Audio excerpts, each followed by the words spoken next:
Good morning, dear students. Welcome to chemistry session. We were discussing about metals and non-metals in the last classes. In that, extraction of metals we were dealing with in the last classes. The different various methods are followed to extract metals from their ores. Concentration of ore, that is enrichment of ore, and also the different methods are followed for the metals from high reactivity series, medium reactivity series and low reactivity series. Maybe electrolysis process and that is oxidation, that is converting them into oxides, and reduction maybe. But it depends upon the type of ore, maybe carbonate ore, sulfide ore. For carbonate ores we are calcining, that is calcination process is used to extract carbonate ores, and also sulfide ores used roasting to convert them into oxide, and then reduction to metals. Those oxides are reduced to metals. And the last step, that was the purification of metals. That is very important, children. Understood, no? Now let us move on to that itself, that is purification of metals. We studied the various methods of extracting metals from their ores, isn't it? But the metals produced in this manner are not 100% pure. They contain impurities which must be removed. The process of obtaining very pure metal is known as refining of metals. Here you can observe electrolytic refining I gave. Why it is so? The most common method of refining the metals is electrolytic refining. So we are considering that itself. These methods can be used for metals such as copper, zinc, tin, nickel, silver, gold, etc. What is this actually? The electrolytic refining. Let us see. Now, electrolytic refining, in this method, the electrolyte is there, no? That has to be the salt solution of metal to be refined, children. Here, we are considering the example of copper. Here, we are considering the example of copper. So, we are taking the electrolyte as acidified copper sulfate.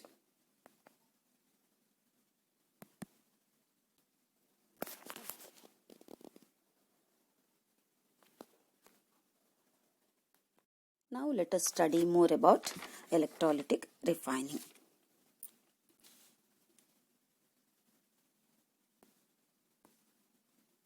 The electrolyte has to be the salt solution of metal to be refined. Here you can see in a tank the solution is there, electrolyte, that is known as. Here we are considering the example of copper. So we are taking electrolyte as acidified copper sulfate. Here acidified because the acids will produce more number of ions which helps in conducting electricity. And here you can see anode is made of the impure copper metal, which is a thick rod of copper. You can observe, children, here. It is a thick rod of impure copper metal. Cathode is made of a thin rod of copper metal. Both are copper metals here because we are refining copper metal here. We are taking the example of refining of copper. So here you can observe, remember clearly, the impure copper metal is made as anode, and the pure copper metal, which is a thin copper metal, rod of copper metal, that is taken as cathode. When electricity is passed through this copper sulfate solution, what happens? Electricity is passed through, you can observe there, battery is there, copper sulfate, through this copper sulfate solution, electricity is passed through this. At anode and at cathode, some reactions happen, and also in the electrolyte, some reactions happen. What happens? When electricity is passed through this copper sulfate solution, it dissociates into copper sulfate, dissociates into copper ions and sulfate ions, children. Copper ions and sulfate ions. At anode, what happens? Let us see. At anode, copper atom loses 2 electrons. They loses 2 electrons. Whenever they lose electron or gain electron, they become ions, you know. When copper atom at anode loses 2 electrons, it will come into the electrolyte. The copper ions in the electrolyte get attracted towards the cathode as they are positively charged ions. They are positively charged. The copper ions get attracted towards the cathode. They gain 2 electrons from cathode and change into copper atoms. At cathode, they change into copper atoms. What happens? Copper atoms get deposited on the cathode.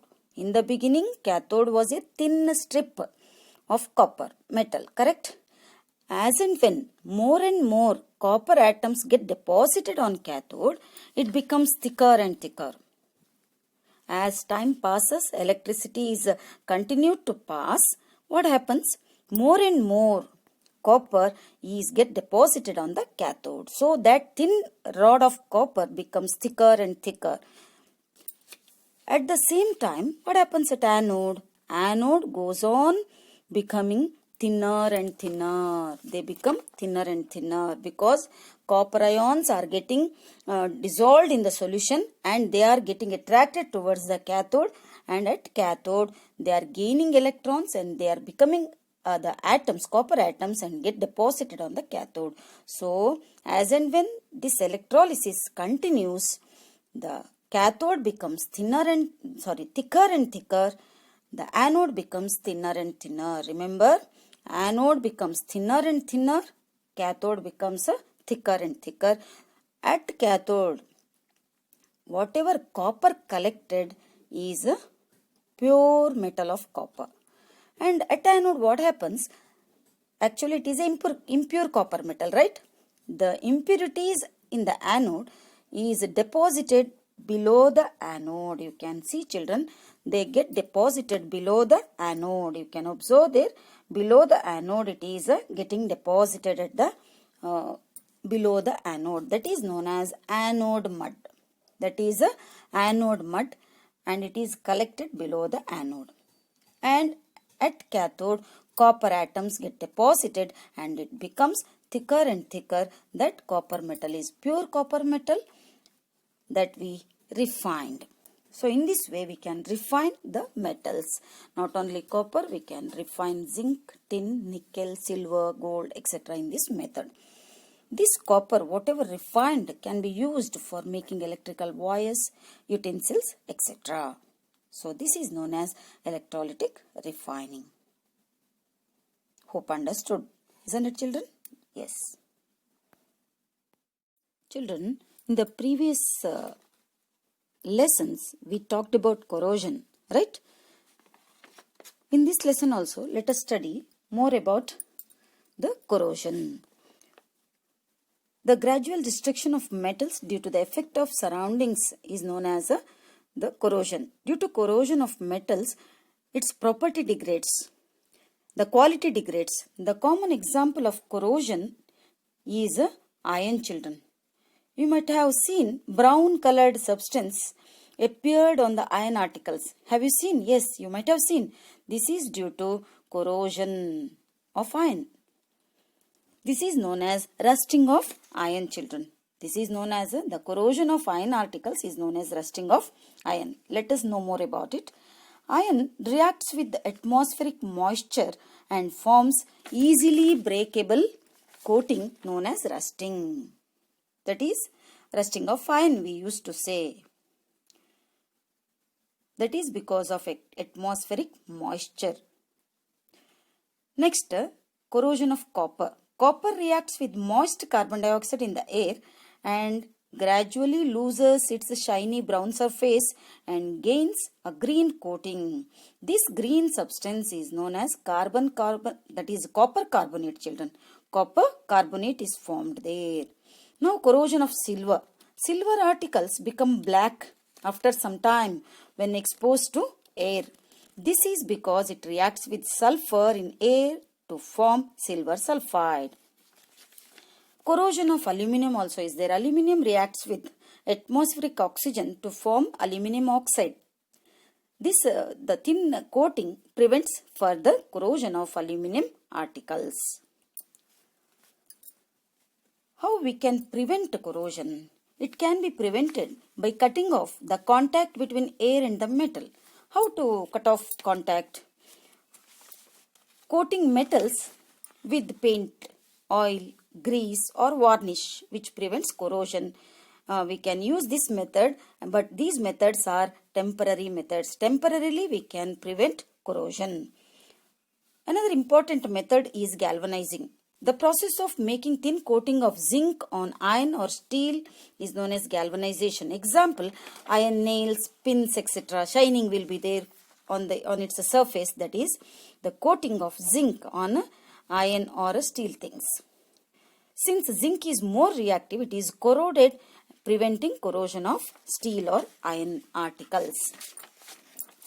One more method is tinning, in which the coating of cooking vessels with the tin to prevent corrosion.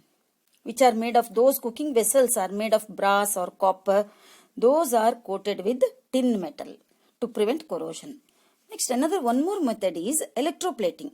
This is the method in which coating is made by other metals using electrolysis. Electrolysis process we came across already. For example, silver coated spoon, gold coated jewelry, etc. we can see, children.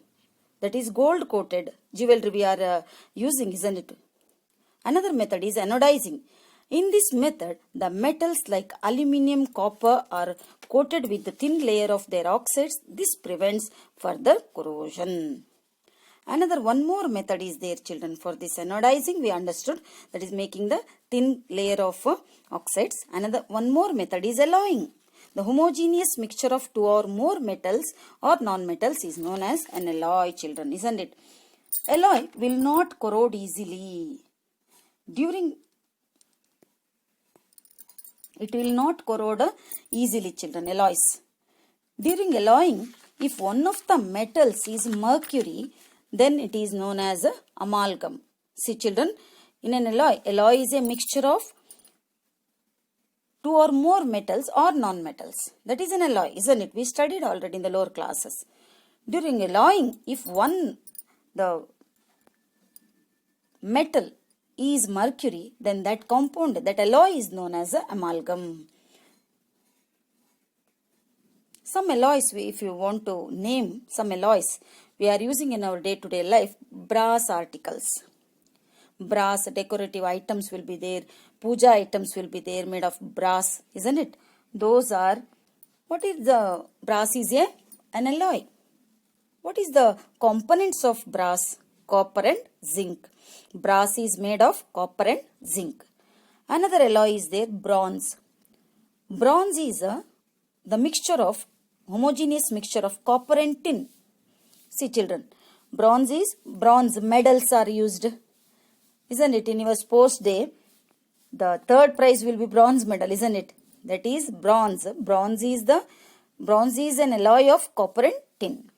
Another one important one, daily we are using that is stainless steel. It is the homogeneous mixture of iron, nickel, chromium and carbon. Here you can come across non-metal also, carbon. So, these alloys will prevent the corrosion, as alloys are not corroding easily because the different metals are mixed together.